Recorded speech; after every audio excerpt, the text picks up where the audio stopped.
Bienvenidos a la Sociomed, un recorrido por toda la medicina que nos va a hacer un repaso integrador de las distintas materias y que va a intentar establecer las relaciones entre ellas para que sea más fácil su aprendizaje y su memorización. En el Sociomed vamos a seguirnos como referencia o como estructura, como hilo narrativo, con una trama clínica. Esa trama clínica van a ser una serie de situaciones clínicas con una pregunta tipo test relacionada con ellas y que nos van a dar pie para ir teniendo como una trama. Dentro de esa trama vamos a ir mezclando también pues, numerosos repasos de conceptos que tengan relación o no con esa trama, pero que nos van a ir asociando materias, enfermedades, situaciones que nos van a hacer tener ese conocimiento transversal. Bien, empezamos. Paso 1 de esta trama. Me hablan de un sujeto de 25 años conviviente de un enfermo con tuberculosis pulmonar que es sometido a una prueba de Mantoux cuyo resultado es interpretado como dudoso. El ensayo de liberación de interferón gamma confirma la existencia de infección tuberculosa. Con respecto a estas pruebas, ¿cuál de las siguientes afirmaciones es falsa? Bien, la situación clínica que nos están planteando es un conviviente con un enfermo de tuberculosis pulmonar. Recuerden, la tuberculosis pulmonar y la tuberculosis laríngea son sobre todo las que tenemos que tener especial cuidado con ese contagio en convivientes íntimos principalmente. ¿Qué se hace? Pues como veis aquí, le hemos hecho una prueba de Mantoux, un PPD, para ver si el sujeto ha tenido ese contagio, o si tenía el PPD previamente, o qué situación, o si es PPD negativo, en cuyo caso, sea una o sea otra, tendremos que tomar actitudes diferentes. En este caso concreto, nos dicen que ha sido dudoso, pero que le hemos hecho luego el test de liberación del interferón gamma y que ahí ya sí tenemos positividad. O sea que ese sujeto tiene infección tuberculosa. ¿La ha contraído ahora o no? Eso luego lo veremos. Pero por ahora tenemos que responder cuál de las siguientes es falsa. La infección previa por micobacterias ambientales es una de las causas de falsos positivos en el Mantoux. Sí, correcto. Por eso su sensibilidad puede ser más o menos alta, pero su especificidad no es tan grande. Puede haber otras micobacterias cuyos antígenos también están representados ahí en el PPD y por lo tanto que pueden dar falsos positivos.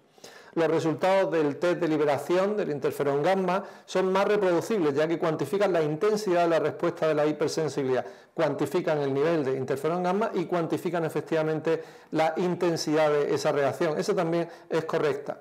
En vacunados con BCG solo se considera positivo una induración de más de 15 milímetros en la intradermorreacción. Esa es la falsa, eso es lo que pensábamos antes. Ahora se entiende que si un sujeto sobre todo tiene una situación clínica de alto riesgo de padecer tuberculosis, que no nos quedamos solo con la cifra de los 15 milímetros de induración, sino que tenemos que considerarla pues como el resto de las situaciones. En sujetos con alto riesgo, pues consideramos esos 5 milímetros como nivel mínimo.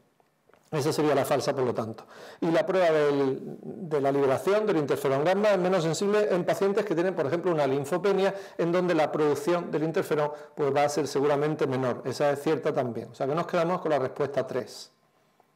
Acerca de esto y sobre tuberculosis tenemos las siguientes preguntas. A ver, situaciones clínicas, pienso en tuberculosis y en qué pensaría. Si un paciente con tuberculosis te viene diciendo que le duele la cabeza y que ve doble, ¿en qué situaciones pensaríais? Pues sobre todo cuando tenga fiebre, pienso en una meningitis tuberculosa. ¿Por qué? Porque esa meningitis tuberculosa puede producir una romboencefalitis, afectación del tronco cerebral y por lo tanto ahí puede haber parálisis de pares craneales, del sexto al tercero de pares craneales, oculomotores que pueden producir esa diplopia. En posteriores pasos de la Sociomed trabajaremos con esa situación del diagnóstico diferencial de las oftalmoplejías. O sea que podía pensar en esa meningitis con romboencefalitis. Recuerdo, meningitis con predominio linfocitario sobre todo.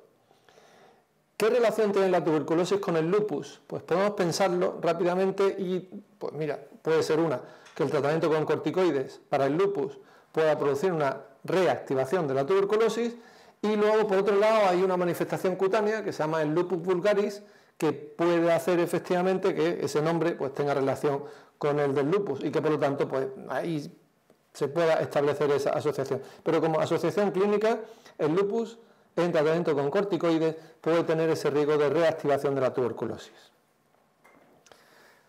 ¿Qué pasa si un paciente tiene adenopatías? Ya sabéis que la linfadenitis es frecuente en los pacientes tuberculosos, que pueden tener, por ejemplo, una linfadenitis cervical, que es bastante típica, esa escrófula. ¿Qué pasa si crecen con el tratamiento? Bueno, pues es una reacción, vamos a decirlo así, normal, una reacción paradójica, pero que puede pasar con el inicio del tratamiento, que haya ese crecimiento de las adenopatías. O sea, no debe interpretarse eso como que de pronto el tratamiento le ha producido una mayor, un brote de la enfermedad o algo parecido a eso, o un recrudecimiento. ¿Qué pensamos si un paciente con tuberculosis tiene una alteración restrictiva extraparenquimatosa? Restrictiva extraparenquimatosa sería ¿qué? Pues que el paciente tiene algo en la caja torácica que le impide una adecuada expansión de los pulmones y que por lo tanto los volúmenes se van a ver disminuidos, pero al ser extraparenquimatosa será la capacidad pulmonar total, sobre todo la que se vea disminuida, o la capacidad vital, pero no estaría disminuido el volumen residual siempre que no haya una alteración expiratoria. ¿Recordáis eso? Vale, pues ¿qué situación en la tuberculosis puede hacer que tenga una limitación de los movimientos torácicos? Pues la alteración vertebral, la cifosis dorsal, el mal de Post en conjunto. ¿Cuál es la prueba de elección para la tuberculosis miliar si las pruebas convencionales no dan resultado? Pues si las pruebas convencionales no dan resultado, al final tendríamos que recurrir a una biopsia. ¿Y dónde se hace la biopsia fundamentalmente? ¿Dónde tiene mayor rendimiento? En el hígado. En la biopsia hepática la que tiene mayor rendimiento es la tuberculosis miliar. Bien, una vez repasado esto sobre tuberculosis, ahora vamos a hacer una asociación entre fármacos antituberculosos y efectos secundarios que se pueden producir con los mismos. Tenemos aquí mencionados algunos efectos secundarios y los fármacos correspondientes. Y empezamos por la isoniazida. La isoniazida, de entrada, lo que pienso es en hepatitis o en polineuritis, por ejemplo, que son dos de los efectos secundarios típicos, pero no viene ninguno de ellos. Entonces, ¿cuál me voy? Puede producir anticuerpos antinucleares, o sea que me iría con la isoniazida hacia los anticuerpos antinucleares. La rifampicina es también hepatotóxica y se multiplica con la isoniazida, puede teñir de naranja las secreciones. ¿Y qué más puede producir? Pues de todas las que vienen en la lista me voy a reacciones de hipersensibilidad, puede producir un síndrome pseudogripal, puede producir una nefritis intersticial, que sería en este caso a dónde me iría con ella. Esa nefritis intersticial pues puede tener el típico cuadro de dolor, de hematuria, de cierto tipo de fallo renal. La piracinamida hepatotóxica e hiperuricemia son los efectos secundarios fundamentales. Me voy a la hiperuricemia. La estreptomicina es ototóxico, de hecho es el más cocleotóxico, concretamente la dihidroestreptomicina es el más cocleotóxico, pero también la propia estreptomicina es vestibulotóxico, o sea que nos vamos al oído. Y por último el etambutol, pues me queda efectivamente su efecto secundario principal, la neuritis óptica, su primer signo es la alteración de la percepción de los colores, y por eso en niños menores de 5 años no se debe dar, porque esos niños son menos capaces de describir que tienen ese primer efecto secundario, ese primer signo, y por lo tanto puede terminar fastidiándoles mucho más. Etambutol, neuritis óptica. Bien. Una pregunta mezclada con esto, pero que no tiene nada que ver. Ahora saltamos de tema de pronto, que es lo que vamos a hacer con el asociamed continuamente, y vemos esta imagen y nos dice qué gen tendría este paciente. Pues todas esas lesiones que se ven ahí, tanto en riñón como en hígado, son lesiones que me hablan de una poliquistosis, de una posible poliquistosis. Entonces el gen que tendría es el PKD16. ¿Qué otras cosas tenemos que saber de la poliquistosis? Recordando rápidamente, por ejemplo, ¿por qué un paciente con poliquistosis puede tener un soplo sistólico? Efectivamente, porque tenga asociado un prolapso de la válvula mitral. También en ocasiones puede tener anemia. ¿Pero por qué no suelen tener mucha anemia? Porque en la poliquistosis no es raro que haya una tendencia a la policitemia. Entonces, en el caso de que un paciente con poliquistosis tenga fallo renal, la tendencia a la policitemia y la anemia por otro lado se pueden compensar, digamos. ¿Y qué causa hay de que un paciente con poliquistosis tenga, por ejemplo, un cuadro de intenso dolor de cabeza y de rigidez de nuca? Pues una hemorragia subaracnoidea por rotura de un aneurisma del polígono de Willis. Seguimos con la trama clínica. Vamos al paso 2. Estamos con el paciente que había tenido contacto con un enfermo tuberculoso. El sujeto está asintomático y es sometido a radiografía de tórax. Esta es absolutamente normal, o sea, ha tenido contacto con un paciente con tuberculosis, tiene signos de infección tuberculosa, como vimos con el interferón, y ahora lo primero que tenemos que ver es si tiene enfermedad tuberculosa o si tiene solamente infección tuberculosa. Efectivamente me encuentro que todo es normal, radiografía de tórax normal, no hay clínica y por lo tanto le pongo profilaxis. En este caso le hemos puesto isoniazida durante 9 meses, más barato y el efecto parece que va a ser más o menos igual, ponerle isoniazida durante 6 meses, que se podría haber hecho también, y hay otras pautas. rifampicina 4 meses, isoniazida rifampicina durante 3 meses, por ejemplo, etc. A la semana de empezar el tratamiento presenta un cuadro de dolor lumbar, astenia, taquicardia y orinas oscuras. En la analítica tiene efectivamente, como ya sospechamos con el cuadro clínico, una crisis hemolítica. Tiene anemia de 7, elevación de reticulocitos y descenso de aptoglobina. Esos 3 datos me indican hemólisis. El aumento de los reticulocitos, recordad que significa hemólisis. Solo hay 2 enfermedades con hemólisis en donde normalmente los reticulocitos puede que no suban tanto, en la talasemia y en la HPN. Y por supuesto, si un paciente con hemólisis pues tiene una folicopenia, al final puede tener un poco más de problemas respondiendo. ¿Qué esperamos encontrar en el estudio complementario del paciente? Bien, nos presentan un paciente en tratamiento con isoniazida y que tiene una anemia hemolítica. Vamos a ver de la respuesta y vamos a ir descartando. Un aumento de las cifras de bilirrubina a expensas de la bilirrubina conjugada. En la anemia hemolítica, la bilirrubina que sube, la bilirrubina indirecta o no conjugada, por lo tanto la conjugada no tendría por qué estar aumentada, sería la no conjugada, o sea que esa la descartamos. Defecto de la actividad enzimática de la G6PD, de la glucosa 6-fosfato. Bueno, pues a lo mejor resulta que no me sé el libro de memoria o no me sé los conceptos sobre efectos secundarios de los fármacos de memoria y por lo tanto no sé responderla. La puedo dejar como en stand-by. Una deficiente captación del hierro marcado por parte de la médula ósea sugerente de hipocelularidad.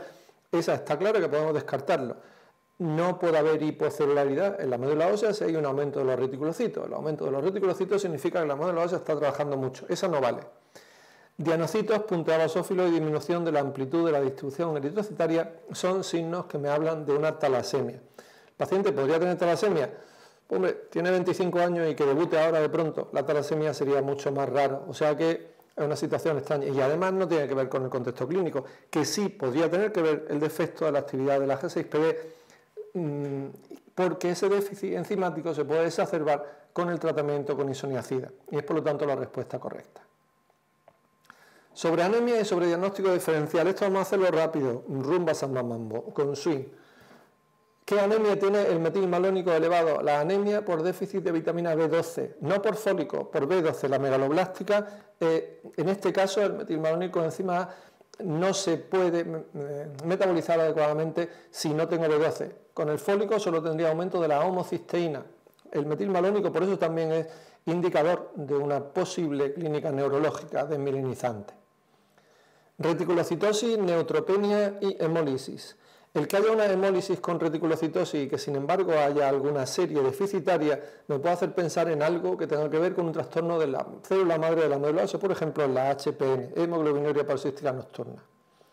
Microcitosis con trombocitosis. La microcitosis, la causa más frecuente es la ferropenia. Y tengo que preguntarme, ¿la ferropenia tiene trombocitosis? Sí, es uno de sus elementos acompañantes, o sea que ferropenia directamente. Macrocitosis con disgranulopoiesis. ¿Qué significa eso? Significa que yo tengo una macrocitosis en cuanto a la forma de la célula de la serie roja y la disgranulopoiesis significa que hay otra serie que tampoco se está produciendo bien, la serie granulocítica. Por lo tanto, tenemos un trastorno de médula ósea en donde se están produciendo alteraciones y a eso se le llama una mielodisplasia, que sería lo que pensaría en este caso, anemias que suelen ser macrocíticas, como ya sabéis. Y hemólisis y osteomielitis por salmonela, hay algunas enfermedades concretamente que son más frecuentes en pacientes con drepanocitosis y que tienen que ver con la asplenia funcional, con el deterioro del bazo que se produce como consecuencia de los infartos repetidos. Y una de ellas, por ejemplo, son infecciones por gérmenes encapsulados, como por ejemplo se describe la osteomielitis por salmonela. Bien, aquí tenemos una representación gráfica de distintos tipos celulares y con qué enfermedades se relaciona cada uno de ellos. Y vamos a irle poniendo números según veamos. Por ejemplo, empezamos por arriba y a la izquierda, eritrocitos normales de todas estas causas, las podéis pensar tranquilamente, luego podéis pausar este vídeo si fuera necesario, pues las vamos a ir resolviendo con cierto ritmo. En la aplasia medular, por ejemplo, pudiera haber hematíes completamente normales, que pueden ser a veces macrocíticos también, pero que pueden ser normales. Anemia microcítica hipocrómica, pues el ejemplo fundamental sería la ferropenia, sobre todo, que estaría representada, por ejemplo, por la respuesta 3, por el caso 3, aumento de la protoporfirina, eritrocitaria libre y ferritina menor de 15. Macrocitos, en un montón de estas situaciones puede haber macrocitos, puede haberlo Hipotiroidismo, por ejemplo, lo puede haber también en la 9 con el metilmalónico elevado, en la megaloblástica, etcétera, o en la 16, que tenéis ahí la trisomía 8, que es una forma de mielodisplasia. Normoblastos, cuando salen células jóvenes hacia sangre periférica, una de las situaciones en las que puedo pensar es que haya una anemia mielotísica, una mielofibrosis. Entonces aquí ponemos la 16, en donde también vemos células jóvenes que salen hacia afuera. Hay ese tipo de salida afuera de células un poco más raras. Los esferocitos, ¿en dónde estarían los esferocitos? Pues en el cuadro de litiasis biliar con hemólisis familiar que tenemos en la 15, por ejemplo. Estomatocitos son una forma rara que no tienen mucha significación clínica.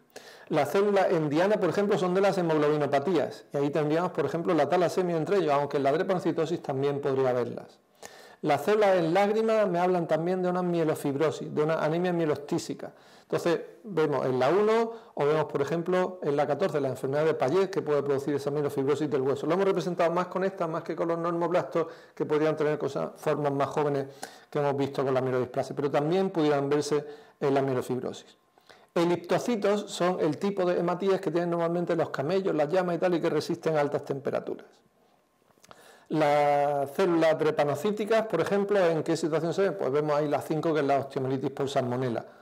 Los acantocitos, ¿qué significa? Pues significa que hay un tipo de alteración de la membrana, una de ellas está producida por el alcohol, la alteración de los lípidos de la membrana, se llama el síndrome de Cieve. Los equinocitos son la forma típica con esas espículas, pero más regulares que se suelen ver en pacientes con insuficiencia renal crónica. Los esquistocitos, todo lo que sea una obstrucción de la microcirculación, el hematíes choca y se rompe. Entonces lo que se ve en sangre son cachos de hematíes, trozos de hematíes por ahí sueltos. Eso se llaman esquistocitos. ¿En qué situación de las que tenemos mencionadas por aquí? Pues por ejemplo, digo la crisis renal de los pacientes con esclerodermia que llevan una anemia microangiopática con necrosis fibrinoide. O me hablan también de la disentería por Shigella que produce el síndrome hemolítico urémico. Las células mordidas son del déficit de glucosa 6-fosfato deshidrogenasa, típicas, y el fabismo, por ejemplo, es una de las que puede producirlo. Los cuerpos de Howell-Jolly son de la anemia megaloblástica y nos iríamos, por ejemplo, entre otras, pues a la del metilmalónico elevado, a la 9, y el punto de basófilo de la talasemia, fundamentalmente. Junto con los dianocitos estaríamos hablando de la 12. Ahora se ve aquí algunos casos clínicos que pueden tener que ver con entrar y profundizar en un caso clínico para sacar conclusiones sobre él y para ir pensando qué cosas se incluyen en un caso clínico para de ahí sacar conclusiones de qué otras cosas pueden preguntarnos. Paciente fumador de 79 años consulta por disnea para moderado de esfuerzo y tos poco productiva. Se realiza una gasometría arterial en la que se observa un pH 7,45, una PaO de 54 y una PCO de 45. La radiografía de tórax muestra signos de hiperinsuflación pulmonar. Y en la espirometría tengo un FEB1 del 48, una capacidad vital del 85 y un TIFNO del 56%. A ver, ¿en qué tengo que centrarme sobre, aparte de lo que puedan preguntarme luego, en qué tengo que centrarme sobre este caso clínico? Pues os subrayo esto, os subrayo la gasometría. Tiene un pH de 7,45, el pH está con tendencia a la alcalosis en el límite superior de la normalidad, una hipoxemia clara con oxígeno de 54 y una discreta tendencia a la hipercapnia, porque estamos en 45 que nos estamos subiendo ya de las cifras normales de CO2. Así, tal cual, ¿qué significa esta situación que yo tengo? O sea, ¿cómo podría yo interpretar esto? A ver, un paciente que tiene una insuficiencia respiratoria o algo que le está produciendo insuficiencia respiratoria, lo normal es que hiperventile para compensar. Al hiperventilar uno elimina mucho CO2 y eso hace que en situaciones normales una persona con insuficiencia respiratoria y con hiperventilación secundaria tenga tendencia a la alcalosis respiratoria. Este paciente, sin embargo, no parece que esté ya hiperventilando, a lo mejor está en esa situación de fracaso de la ventilación, de agotamiento de la musculatura respiratoria por el ácido láctico sobre todo, y sin embargo tiene un pH de 7,45. Pues podemos pensar, pues a lo mejor resulta que el paciente tiene otra causa que le está provocando una alcalosis metabólica, y eso está haciendo pues que eso haga que el pH no sea coincidente con la PCO2. No es simplemente hacernos una composición de lugar sobre esto que estamos interpretando. Cosas relacionadas con ello.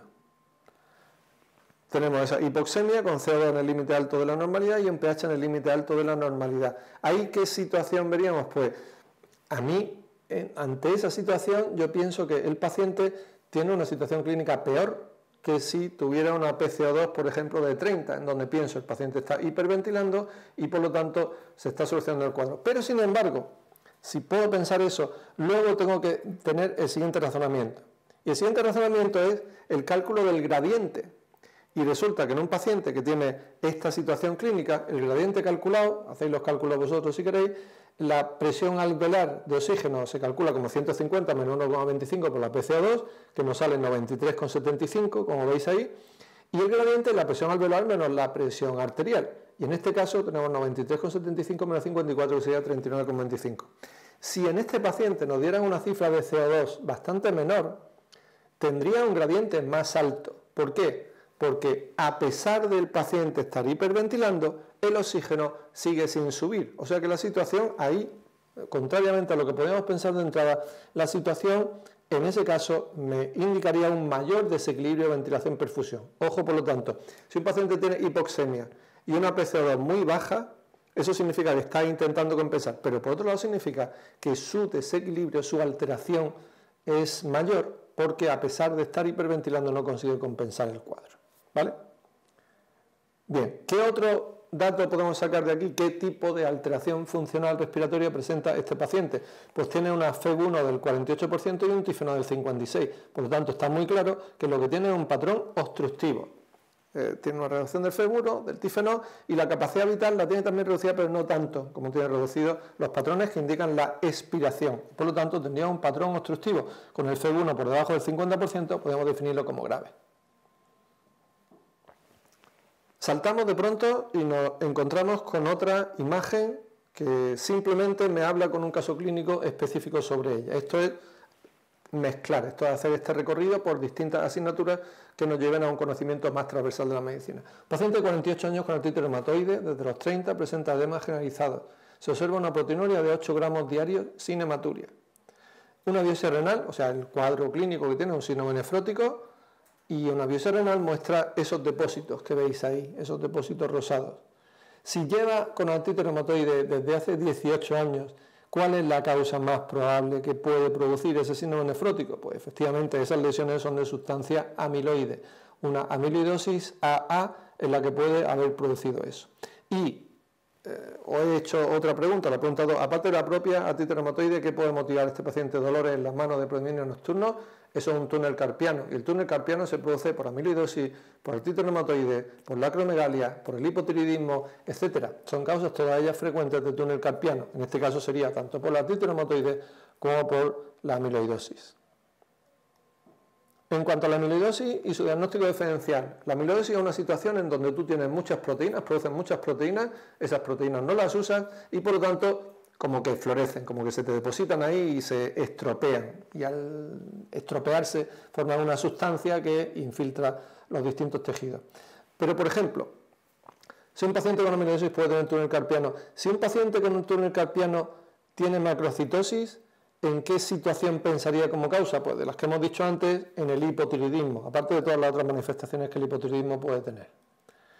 Si un paciente con amiloidosis tiene fragilidad capilar, pero ¿qué diagnóstico diferencial se le hace a eso? Pues un paciente con fragilidad capilar que también tenga hiperglucemia, lo que pensaría es que ambas manifestaciones son producidas por los corticoides. Un síndrome de Cushing, por ejemplo, podría ser la explicación. Un paciente tiene hipotensión ortostática, que es frecuente también en la amiloidosis, pero si tiene hipotensión ortostática con hiperpotasemia, ¿en qué tipo de cuadro pensaría? En una insuficiencia suprarrenal, en una Addison, por ejemplo. Un paciente con amiloidosis puede tener síndrome de Kussmaul porque produce con frecuencia una miocardiopatía restrictiva que hace que haya ese aumento de la presión venosa yugular durante la inspiración. Pero si yo veo ese síndrome de Kussmaul en un paciente con tuberculosis, ¿en qué pienso? Que tiene una pericarditis constrictiva. Un paciente con síndrome nefrótico, la amiloidosis puede producir síndrome nefrótico, pero si el síndrome nefrótico se produce en un paciente con un cáncer pulmonar, ¿en qué pienso? Que el cáncer pulmonar tiene esa glomerulopatía, que puede ser paraneoplásica, que se llama la glomerulonefritis membranosa o nefropatía membranosa. Bien, en este caso clínico, aquí tenéis una imagen radiográfica y me dice, en donde veis esas manchas negras que se ven en el hueso, que son lesiones osteolíticas. ¿Qué inhibidor de molécula pequeña debería utilizarse en el paciente cuyo radio se observa en esta radiografía? El radio se ve, en este caso el radio se ve. ¿Cuál sería? Pues eso tiene toda la pinta de un mieloma múltiple. Fijaos que las lesiones que tiene en este caso son bastante bien delimitadas. No pasa lo mismo con las lesiones, por ejemplo, de las metástasis osteolíticas. En estas son bastante bien descritas, delimitadas, como dibujadas, y por lo tanto pienso en ese mieloma múltiple. Tratamiento del mieloma múltiple, el bortezomib, que es la pregunta sobre lo que nos están haciendo referencia aquí, la dexametasona y la lenalidomida, esos tres fármacos combinados de distintas formas, y en personas jóvenes normalmente eso se sigue de un trasplante autólogo de médula ósea en tándem. Recordad que el bortezomib tiene como efecto secundario principal la neuropatía. Y por último, repaso si el paciente con mieloma tiene según qué manifestaciones, en qué pienso. Un paciente con mieloma que tenga poliuria y polidipsia. Por eso pienso en una nefropatía intersticial, el depósito de cadenas ligeras puede producirlo, pero también recordar que tenéis que pensar ante esa situación en que pueda estar provocada por la hipercalcemia. Si un paciente con mieloma tiene un soplo sistólico, la principal causa de un soplo sistólico en un paciente con mieloma es que tenga anemia. Esa es la principal explicación. Soplo sistólico polifocal, normalmente suave. Dolor de costado y fiebre, una neumonía neumocócica, por supuesto, que es una de las complicaciones principales. Si un paciente con mieloma tiene fallo renal, es el riñón del mieloma, depósitos de cadenas ligeras, puede estar precipitado por la hipercalcemia, etcétera, aunque también se puede producir tras una exploración con contraste por sensibilidad al yodo. Y si tiene debilidad en manos y pies, lo que pensaría es en una polineuropatía, esa localización distal. Y eso pasa, por ejemplo, en el mieloma esclerótico, en el síndrome de Poems. Bueno, pues hasta aquí la Socialmed de hoy. Espero que os haya gustado. Mañana más, y que tengáis esa mentalidad, la de conocimiento transversal, repasar cosas, relacionándolas, que eso va a dar mucha mayor posibilidad para tener un buen conocimiento de la medicina.